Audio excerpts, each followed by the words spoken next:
Ms. Huerta, thank you for taking the time to visit us on today. Here we're in Mount Washington, here in Los Angeles. Why did you agree to do this documentary called Outlawing Shakespeare? I believe this documentary is extremely important because, number one, it talks to truth, and people in Arizona especially need to know the truth about what is going on in that state, about all of the racist damage and harm that is being done, especially to our children, our Latino children in the state. So this documentary is very important, and I'm very proud to be part of it. Were you surprised that Shakespeare was banned in Mexican American Studies classes in the Tucson Unified School District? I was very surprised to learn that Shakespeare was banned in the schools as part of Mexican American Studies, because I know that that theme of Shakespeare as it relates to Mexican American Studies has also been taught here in California, and I think people here would think it was just absolutely hilarious that they would want to ban it in Arizona. But again, it goes along with all of the extreme positions that they've taken in Arizona that make no sense at all.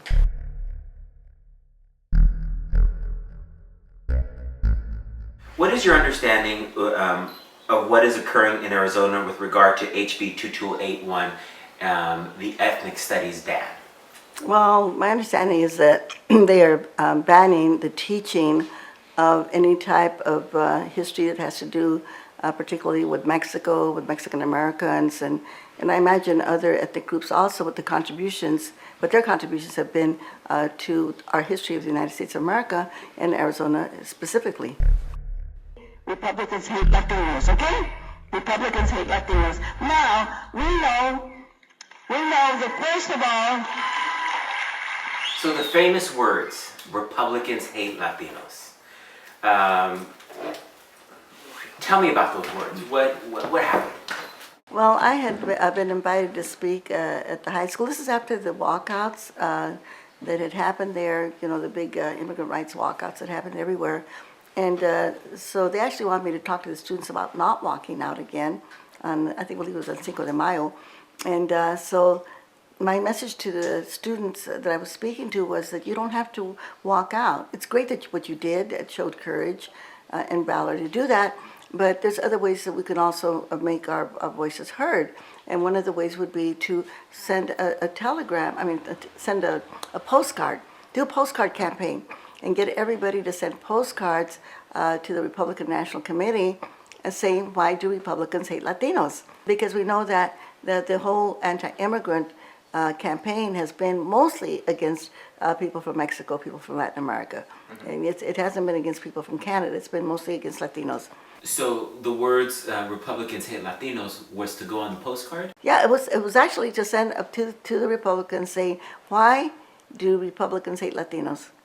And you are engaged in this attack on our Latino family. And when I say that, while the attack has been on immigrants, my great grandfather was in the Civil War, as part of the Union Army, But my grandchildren get discriminated against because they're Latinos.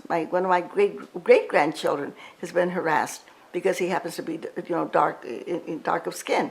So the attack has been supposedly against the undocumented, but it isn't. It's against all of us who happen to be Latinos.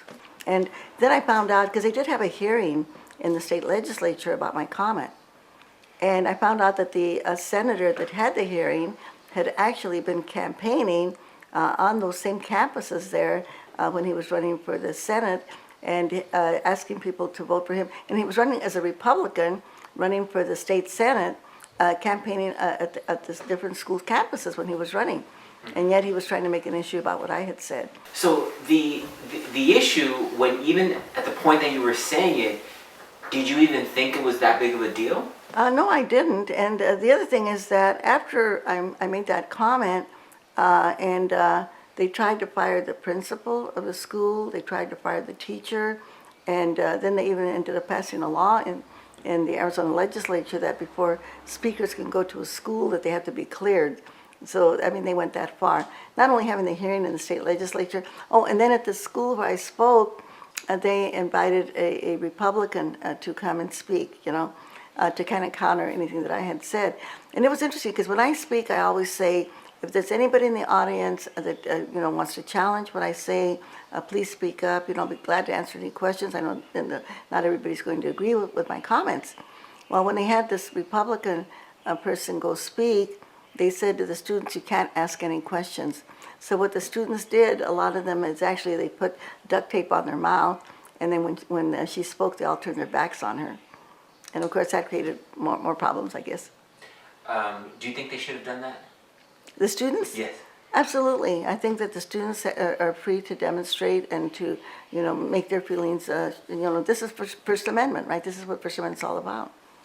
So, Attorney General Tom Horne said, the fight over ethnic studies started when Dolores Huerta gave a speech at Tucson High School.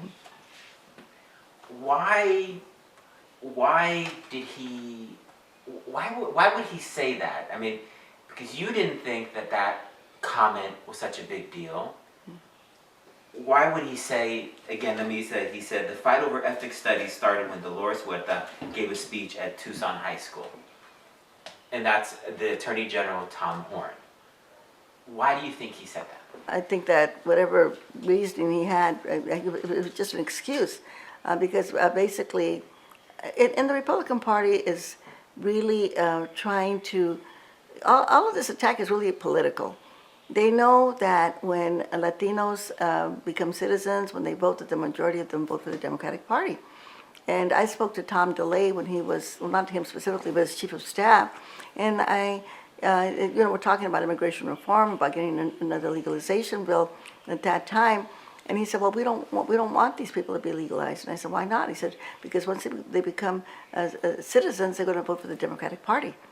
And my response to him is, well, the Republicans should do more for the Latino community, and I'm sure that they will also vote for the Republicans. Do you know of any Republicans bothered by some of the legislation in Arizona, that some of the anti-immigrant, the anti-ethnic studies legislation? Do you know of some of the some Republicans who you would say don't hate Latinos? Oh, I'm sure there are. I mean, I know some Republicans. In California, we had a lot of moderate Republicans, people like Bob McCloskey, who is still a very strong advocate for civil rights even to this day. And in California we had a lot of moderate Republicans. I think Earl Warren was a moderate Republican. But what's happened with the Republican Party, there's actually been a purge within the party itself to get rid of any of the moderates, and so that they have now, unfortunately, a lot of extremists in the Republican Party right now, with a really xenophobic. You might say, they're very xenophobic because, and they're attacking. And we know that this whole issue of immigrants coming to the United States, that everybody is profiting by the immigrants. I mean, so you have all of your businesses because of the contributions of immigrants. That the consumption is in, of course, multi-billions of dollars. The Social Security system, what immigrants contribute to Social Security, that they'll never be able to get that money back. Some estimates are as much as $35 billion that has gone into the Social Security system. So the immigrants, continue to contribute to the economy with their consumption and also with their work that they do. So there's no really valid reason for them to do this, horrendous attack on immigrants the way that they have been doing starting in Arizona. And in fact, when they were trying to pass the Setzenbrenner bill, which was very much like 1070, of course this is the bill that they passed in Arizona, and when they tried to pass the Setzenbrenner bill, which would have been at the national level, we met with Setzenbrenner's assistants, and he was in Illinois, I believe, and we said to him, why are you trying to pass this bill? You know, this is not a border state, you know. This is not a border state. Everybody's against this bill. The unions are, the religions are, community organizations. Why do you want to pass a bill that's this onerous? Well, guess what?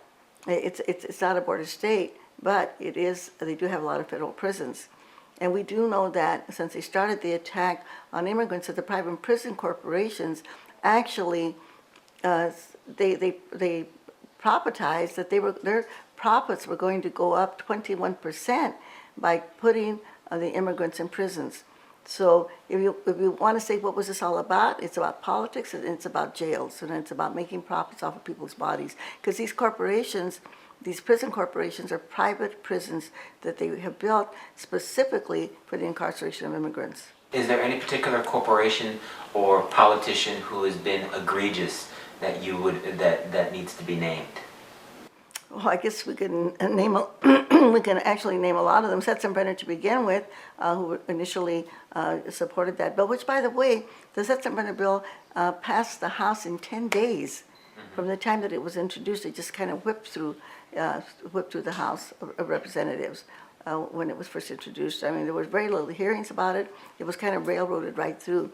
And I think if you look at the leadership of the Republican Party, you know, they haven't done anything to mitigate this, and in fact, they've gone along. And even John McCain, who was a person that we thought would be on our side. When I made that speech, I remember saying specifically, except John McCain, because right after the Setzenbrenner bill, right after all of the marches in 2006, then there was an effort then to pass an immigration bill, and they actually had 7 Republicans, or maybe 11 Republicans that were in support of passing immigration reform at that time. And of course, all of them, you know, all of them then left afterwards, you know, after that time, and then refused to support any kind of immigration reform, including John McCain. Imagine I was Tom Horne, just for a few seconds. I'm Mr. Horne, and you heard him say the fight over ethnic studies started when Dolores Huerta gave a speech at Tucson High School. What would you say to him directly that would speak to him and his heart? As someone who immigrated here from Canada, what would you say to him? Imagine I am Tom Horne. I would ask him why he made that statement in the first place. And I would also ask him, don't you agree that a large number of Republicans, including people in the leadership of the Republican Party, have been involved in this attack on innocent people, on innocent immigrants that are just here trying to make a better life. And then reminding them that every single person that's come to the United States, unless you're Native American, their family came from somewhere. This is a nation of immigrants. Every single immigrant group that's come to the United States has been legalized at some point or the other. This has always been the policy of the United States. When we're asking for legalization as part of immigration reform, it's not anything different than anything that we've ever done. This has always been the policy of the United States of America. Let's go back to that day that you were at Tucson High School. And I know that we're, you know, a speech that was 6 years ago, and, you know, that here you are in LA talking about, you know, a detail. But explain to us again what your intent was. Well, my intent was to, number one, so the students wouldn't walk out again. This is the reason I went there. They had walked out once and got on their march, and basically we were saying, you don't have to walk out. There's other ways that you can show your feelings. And one of these is by writing to your congressperson, writing to your senators, writing to the Republican National Committee. Be engaged civically. You know, sometimes the pen is mightier than the sword, as they say.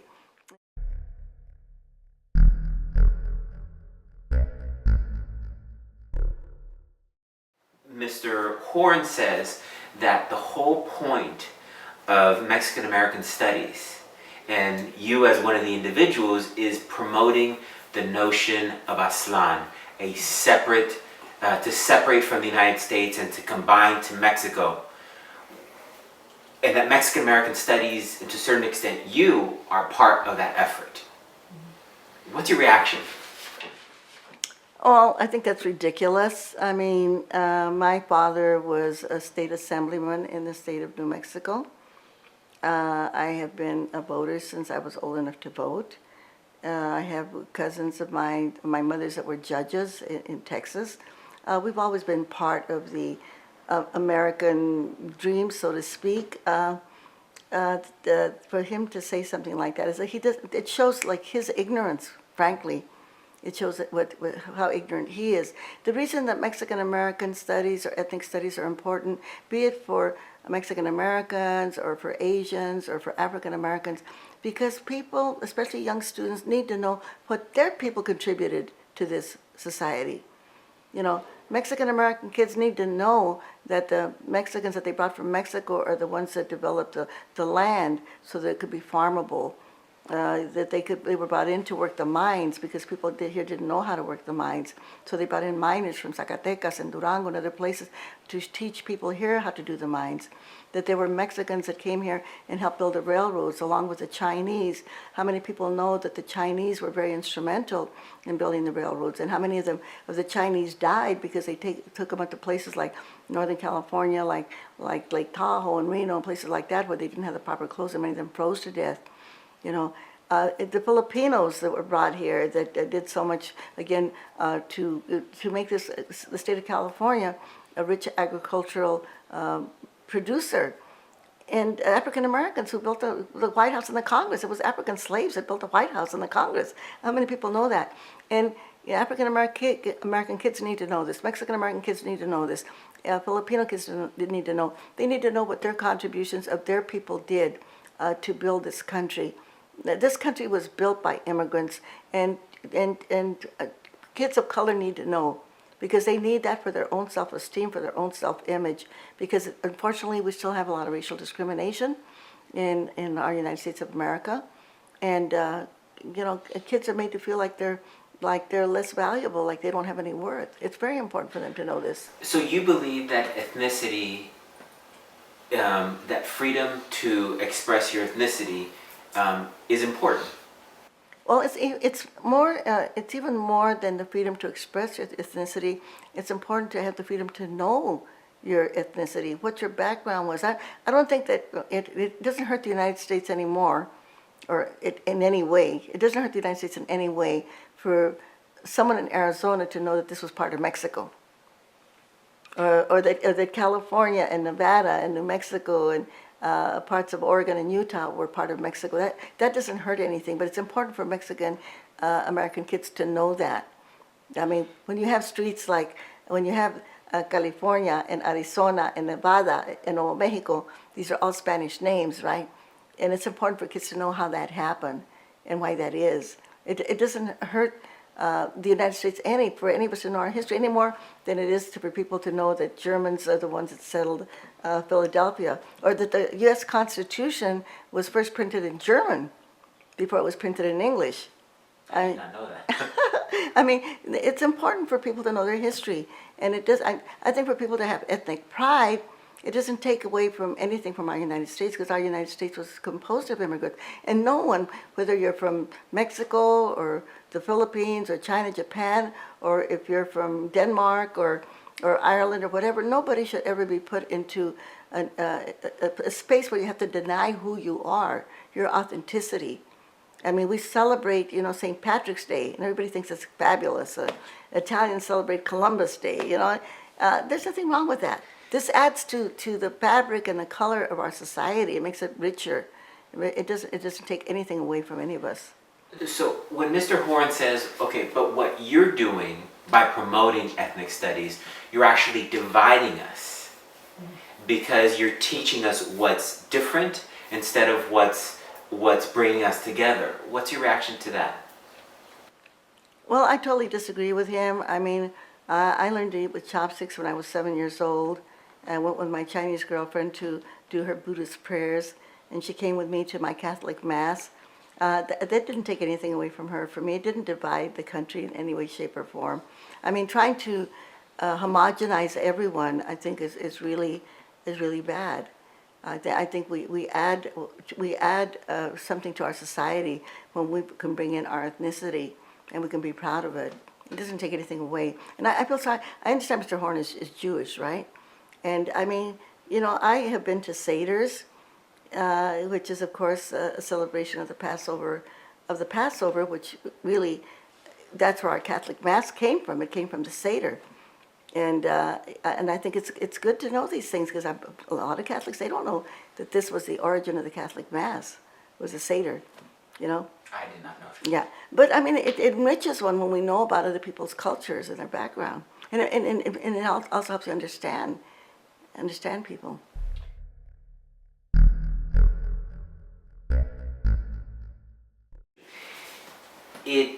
You'll talk to some people in Tucson that greatly admire you. And there's some people that say, Dolores Huerta came to Tucson, she said all this, and she left. And she hasn't been back to help us fight this battle. What's your response to them? Well, I've actually been to Tucson many times. In fact, it's my annual pilgrimage, you might say, that I go to Tucson quite often, and as often as I'm invited.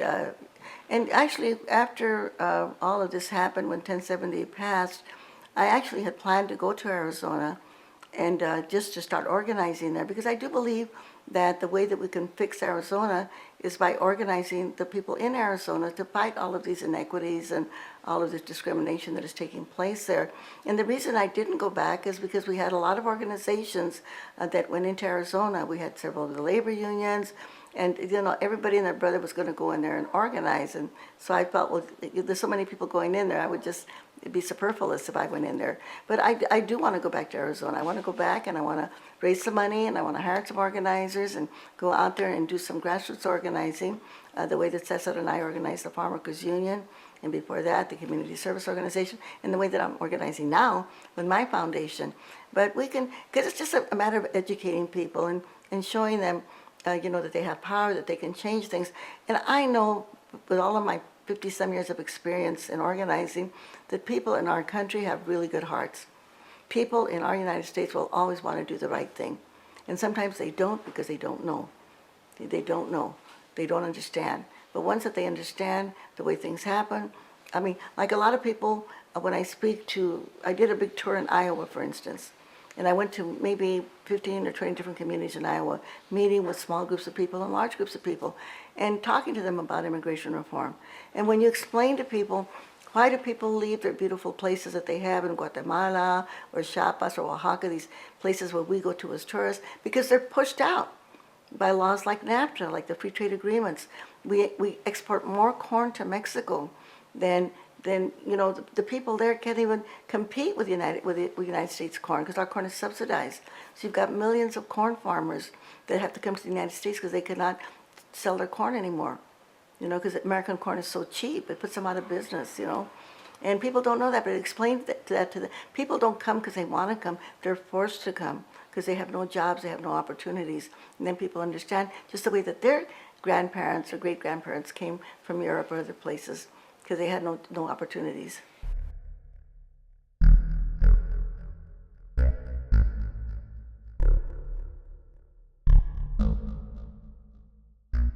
Well, I would say to them that I didn't think I left them.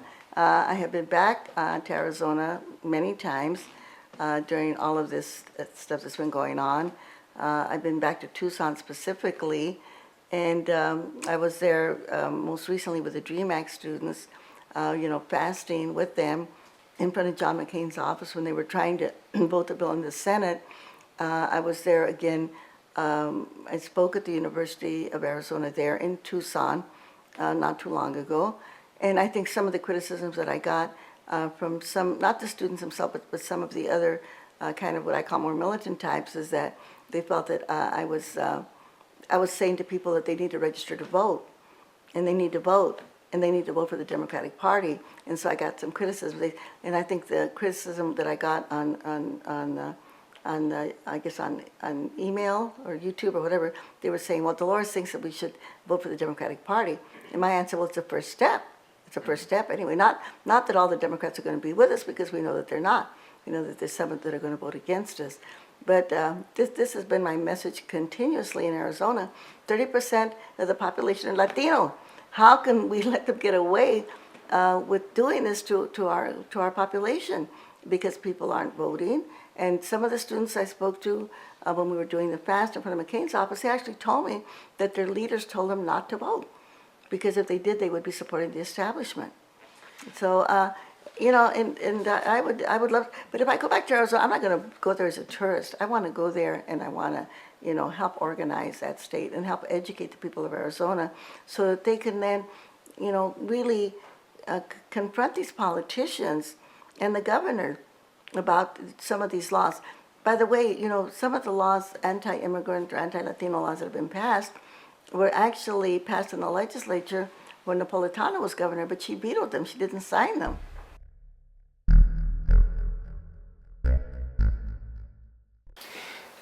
Do you think that some of the Latino elected officials need to do some additional work?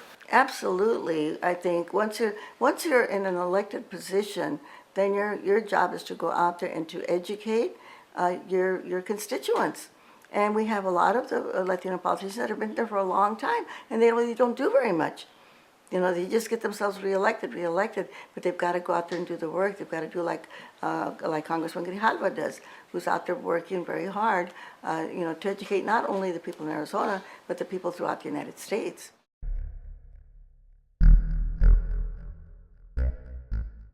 That Mexican American studies is being taken away, and that a more multicultural approach should be taken that may include the Mexican American, but it's really just a overall multicultural approach. Well, I know that in politics, sometimes you have to make compromises, and I know that happened here in California also, where they had, some colleges that had like Raza studies or Mexican American studies, and then they turned it into ethnic studies. But actually what's happened is that, that was happening, I guess, back in the 80s. But then you go on into the 90s, and then all of a sudden you have Chicano studies. And not only do you have Chicano studies in California, but now you can get a doctorate at Chicano studies. And of course the first place was Santa Barbara. And when we think of Santa Barbara, this is a place where Rudy Acuña was denied a professorship there because they felt he was not quote unquote qualified. But again, the students organized, and not only they not only did they get Chicano studies, but they got a doctorate in Chicano studies, and that was the first college. And now we have other colleges that are now offering doctorates in Chicano studies. So we know that the path to justice is kind of a long path, but I would prophesize here that in Arizona the day will come, and not too far away, where we will actually have Chicano studies in the colleges, and you'll have doctorate degrees of Chicano studies. It's going to happen. It's going to happen. All of these efforts that these folks are making are really, it's like a pushback. We have 52 million Latinos now in the United States. Okay, this is not a population that can be ignored. And they're, as they say in Spanish, están dando patadas de ahogados, right? It's like when somebody is drowning and they're giving this kicks, and that's basically what they're doing. They're trying to push back. It's too late. I'm sorry. And it's actually not even, the population growth is not just from immigration. The population growth is actually from people that are here that continue to have children. Okay, so I'm sorry, no matter what Tom Horne does, or what Jan Brewer does, or what Setzenbrenner, or these guys that wrote the law, from the 1070 law, Kobach, I think is the guy's name, from Kansas or wherever he's from. Nothing that they can do can stop this. I mean, I'm sorry. What is this? This means suppressing the Latino population to keep them from getting an education, to keep them from telling their stories, to keep ethnic studies, or even, and we can go further than that. I mean, it's not just the idea of getting rid of ethnic studies. How do we keep these people from even going to college? How can we raise the tuition fee so high that they can't afford to go to college? This is what's happening in our country, and it's against Latinos, it's against African Americans. Basically, how do we keep these people of color down? They're losing the war, and they know it. Mexican American Studies in the Tucson Unified School District was specifically made because of desegregation law. Tucson Unified was doing that bad. Mexican American studies showed that students going through the program were actually improving. So what you're saying is that by cutting Mexican American studies, those who are doing this are doing it specifically to hurt future generations of Latinos. Absolutely, absolutely. Because, I mean, number one, all that a student has is their self. That student, his or herself. Their story is authentic, who they are, what they've gone through, what their families have gone through. This is their story. And when you're trying to deny them their story, you're taking away their power. And this is what they're trying to do. They're trying to take away the power of the individual whose family probably are immigrants, who knows what they've gone through. They're taking away their story, they're taking away their authenticity, they're taking away their power. One elected official told us was that Mexican American studies improves outcomes for Latinos, and that most Latino leaders will come out of organizations like Mecha, organizations that nurture them when they're young. One elected official said that by removing these programs, they're attempting to kill future Latino leaders. What's your thought on that? Well, again, I think that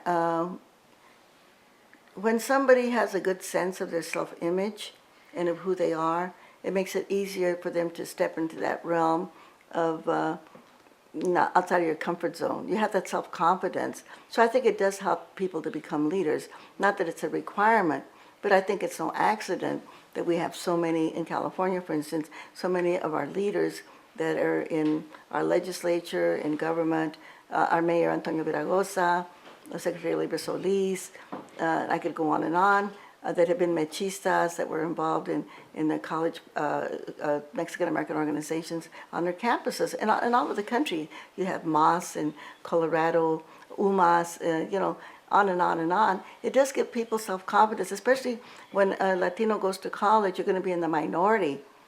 And, when you have an organization that supports you, then it makes it easier for you to be able to, gives you the confidence to be able to out there and take some leadership. So I think it does maybe inhibits leadership when you remove some of these organizations and some of these programs.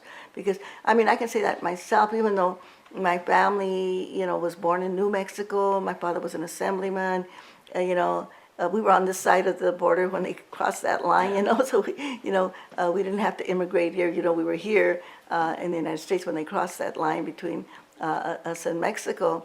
But even I, as a youngster going to school as a Mexican American, especially in high school, we were so discriminated against, and it was terrible. My self-confidence was pretty much crushed, even though I had been a Girl Scout. For 10 years, I had been involved in my church and the organizations, and I was part of a folklorico dance group and performed in public. I still, when I was in school, was very, very inhibited, and I hated my high school. I hated it. So badly that I cannot, this is the truth, I cannot remember my high school graduation. That's how bad it was. And it wasn't until I went to Mexico with my mother for the first time. She had never been to Mexico. She was born here also, as her parents were born here, that I saw a whole nation of Mexicans that were proud to be Mexicans. And that really was, it gave me so much in terms of my own image. It made me so strong just to be able to go to Mexico and see doctors and lawyers and the guys that were the plane pilots, they were all Mexican. It made a big difference in my life. And I think that's what Chicano studies, that's what Mecha does, and these organizations. It gives children and students a sense of their image, of their self-image. And now with all of the attacks that have been, that have been lambasting the immigrants, you see kids, and I've seen this, I've gone to homes where the kids don't want to speak Spanish. I know my own sister, one of her grandchildren, because her daughter married a Mexican-American kid. He's Mexican-American, but she went home and she asked her mother, are they going to deport my daddy? And he's a citizen, he was born here, but he happens to be Mexican. Are they going to deport my daddy? But all of this, what's the damage that has been done to our children by all of this anti-immigrant rhetoric and hate that has been, rained on them. It's been very, very hard.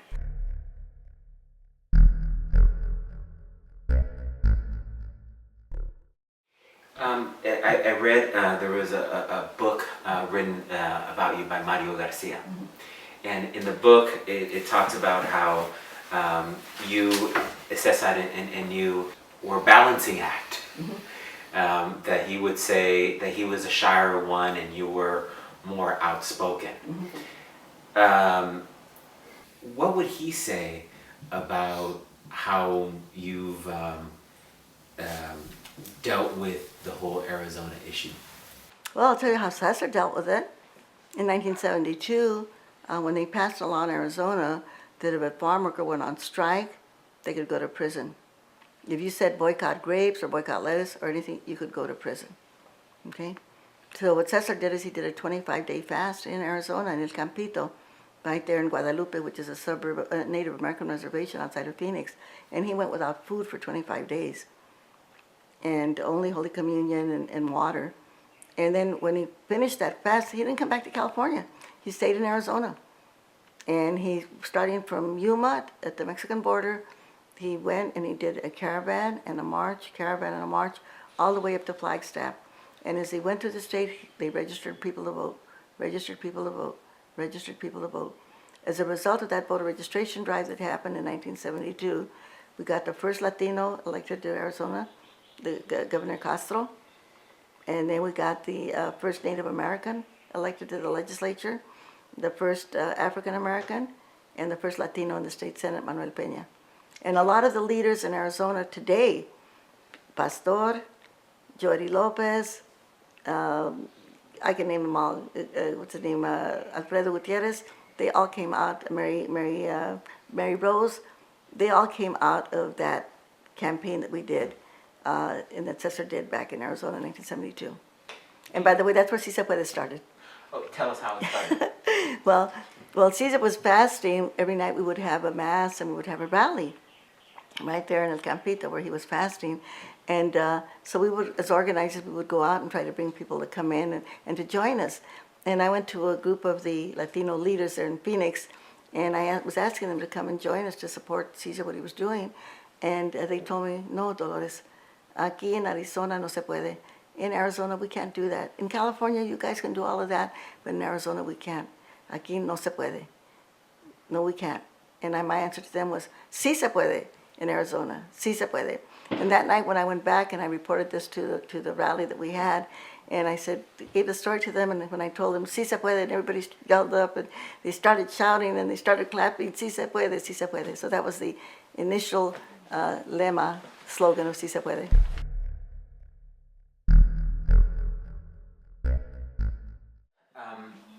Let's move on to Mr.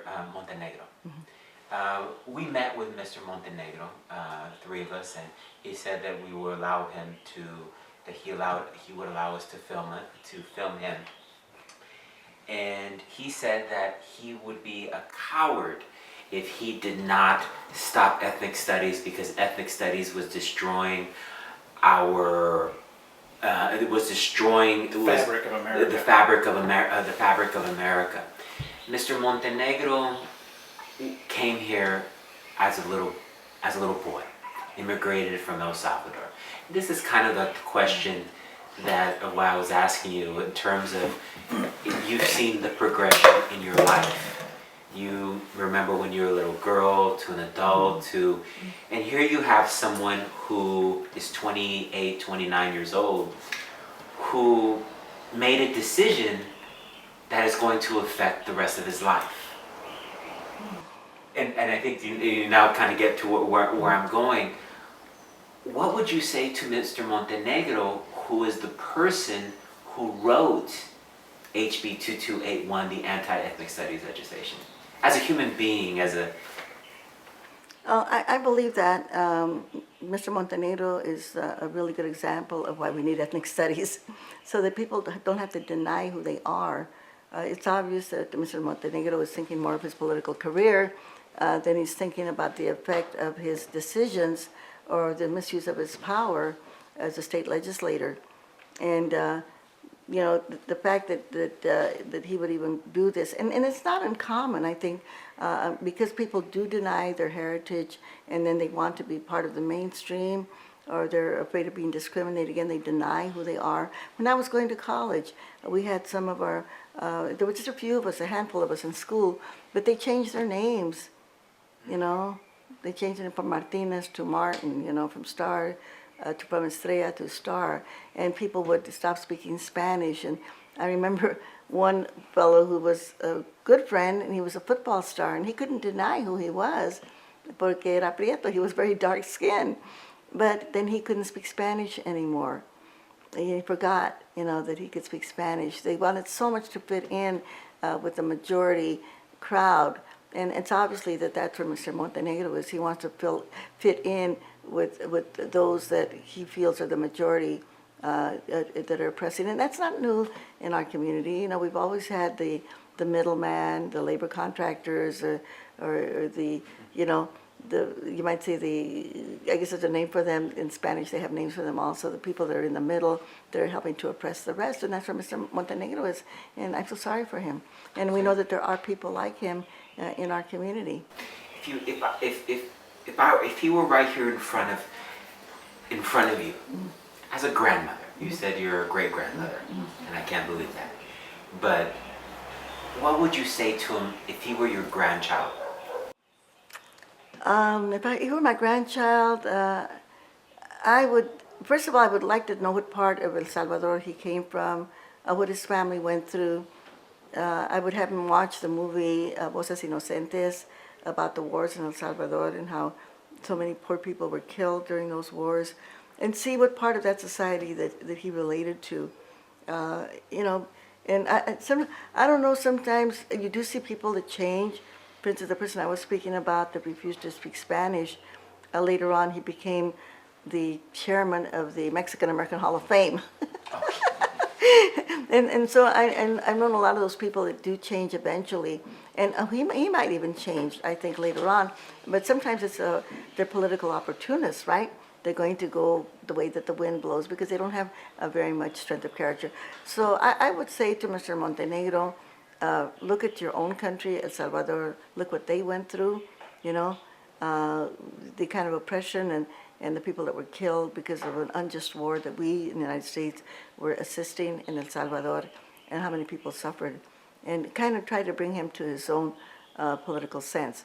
It may not happen because, sometimes people like that, you really can't talk them out of what their ambitions are.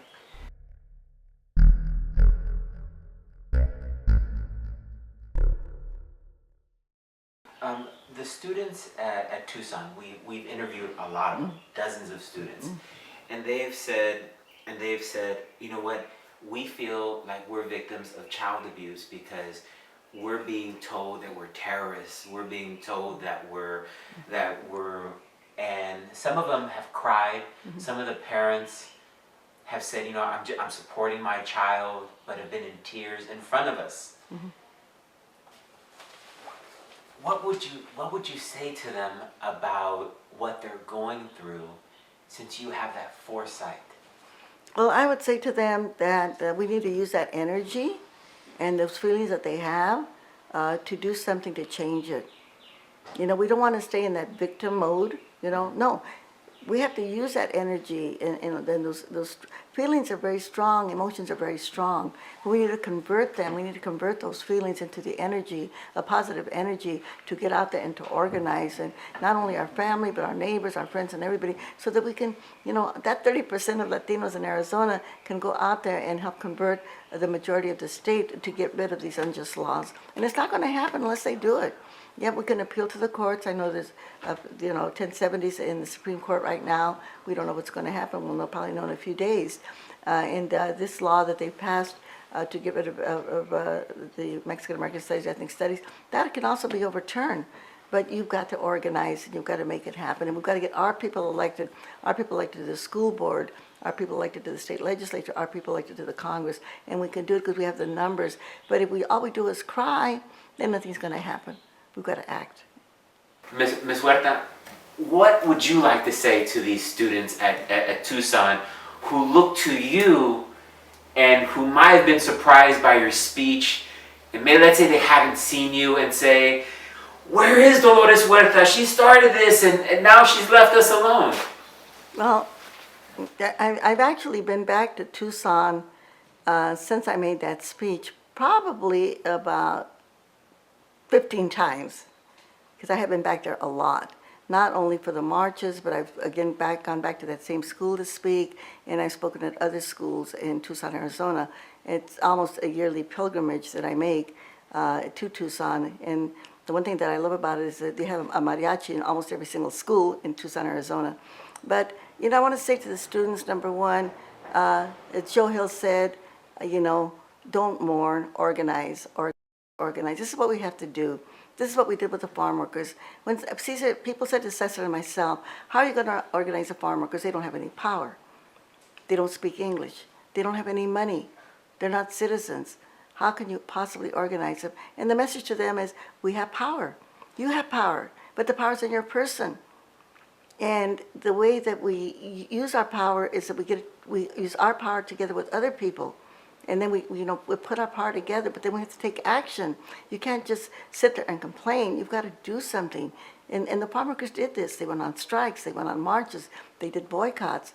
Went from little farm worker towns in California all the way to New York City and to Florida and to Canada and to Europe, asking people not to eat grapes. So and I love to tell the story about this one farm worker.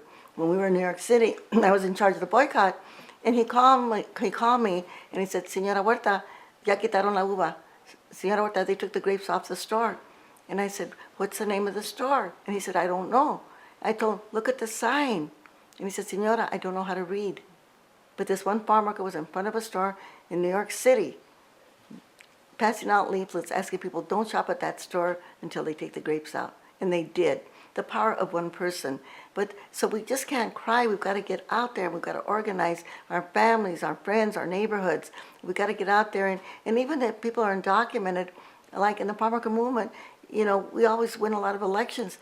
Most of the people that are working in those elections aren't citizens. When Hilda Solis ran for the U.S. Congress, you know, we had farm workers that traveled 4 hours all the way from Blythe to Los Angeles, from Fresno to Los Angeles, 4-hour drives in the pouring rain using garbage bags, you know, as their raincoats, and she won with 30% of the vote because of farm workers that were going door to door knocking. So we have the power. It comes from the bottom, but we're the ones that have to do it. Nobody's going to do it for us. Nobody's going to change anything for us. We have to take the responsibility and understand that only we could do it. And you know what? There's nothing in the U.S. Constitution that says that we have to conform. Nothing.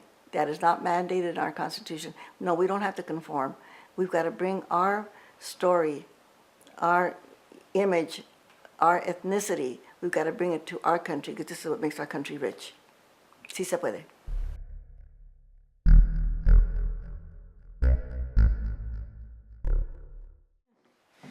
Ms. Huerta, what's your opinion on same-sex marriage? To quote Benito Juarez, who said, el respeto al derecho ajeno es la paz, respecting other people's rights is peace. Whom someone falls in love with, wants to live with, wants to marry, it's their constitutional and moral right. So we should respect people regardless of whom they want to marry. I mean, there's nothing wrong with same-sex marriage. It doesn't affect your life, it doesn't affect my life. So we should support it, and also to end the discrimination of people who happen to be gay or lesbian or bisexual or transgender. These are human beings. They're part of our human family, and we need to support them and respect them. Well, you're very Catholic. I'm very Catholic, but I've also been divorced, and I also believe in women's right to choose. I believe, again, a woman has that right over her reproductive body, how many children she decides that she wants to have. No one should be able to tell a woman how many children she needs to have or what she should do with her life. That is the woman's right to choose. Why did you...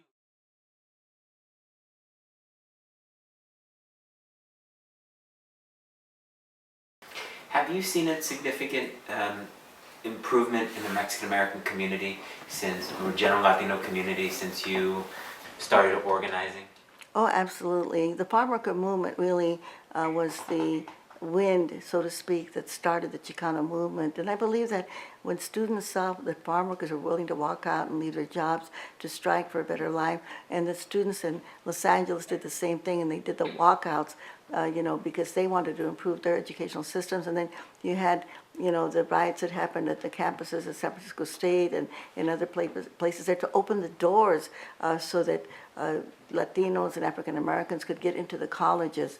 That made such a big difference, and I believe it all started initially with the farm workers movement. So I feel like, I've been really blessed to have been part of that, and been part of that movement that has made such a difference. Because when we started organizing, you didn't have Chicano engineer organizations or the La Raza lawyers or Mexican American Bar and all of these other organizations that were starting. Now you have all types of professional organizations that are made of Mexican Americans or Latinos. And this didn't exist. This didn't exist when I was growing up. Everybody took racism and segregation as a matter of fact. I mean, at least now people know they can fight against it. If you were, let's say, in 30 years from now, looking back, what do you see in the next 30 in the next 30 years in terms of how things should be? What do you want this world to look like in 30 years? I believe that this world, we can achieve peace in our world. We can end racism and sexism and homophobia in our country, but it's not going to happen unless the people do it, unless the people actually are able to take control of their own government. And unless we do that, I think we're going to find that we're going to have the greedy and the powerful that are going to control. And they will cause this divisiveness, because if they can keep people divided, then people will not come together. If they can keep people hating each other, then people will not come together. So we know that a lot of this racism and division is perpetuated. A lot of this mongering of hate is done specifically so that people, number one, don't feel like they have any power. But once our citizens of the world understand that they do have power, we can end dictatorships, we can take over governments. But it's going to take a lot of work and a lot of sacrifice. I think that in our United States of America, we did show the world that you can have a democratic society, but even in our own democratic society, we have seen that the people don't have control, that we have more corporate control than you have worker control, with the attack on labor unions and on women and on immigrants and all of these, on our gay community. So it's always trying to keep people divided so that they will not come together. I believe that, for my 80th birthday, we did a big concert called Weaving Movements Together, bringing people together. And that's where the power, our power is at, if we can all come together and work together. And what did Dolores Huerta do to make that happen? What I've done with my entire life is just, once I learned about organization, which I learned actually, it came out of East Los Angeles with Fred Ross Sr. in the Community Service Organization. And in my first house meeting, when Fred showed us pictures of, you had a couple of hundred people in a meeting, and you had stories about how they brought in the streets and the street lights into Maravilla and East Los Angeles, and how they got the first Latino elected to the Congress, Ed Roybal, and how they sent 14 police to prison for beating up Mexican-American kids. Then I was hooked for life, and that's what I've been doing ever since then.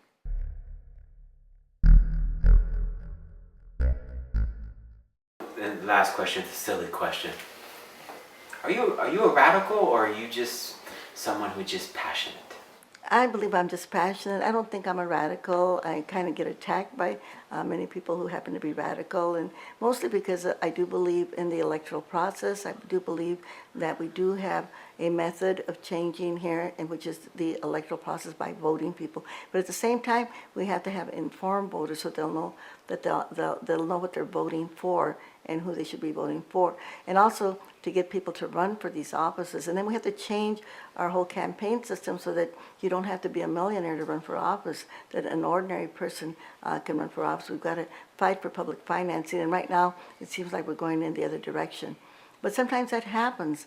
I mean, before we passed the last amnesty bill in 1986, where we actually got 1,400,000 farm workers legalized, and I'm the one that worked on that bill in Washington to make that happen. Before that happened, we had all these attacks on immigrants just the way that we have it now. And I see that very soon we are going to have another immigration reform bill. But again, it's going to depend on how much work we do. Do you have anything else you would like to say? Well, I believe that the media is extremely powerful, whether it be through songs, through theater, and of course through movies, through documentaries. And so I just want to thank you for what you're doing. Ms. Huerta, thank you. You're welcome. Good. Okay, all right. Okay, Sí se puede. Sí se puede.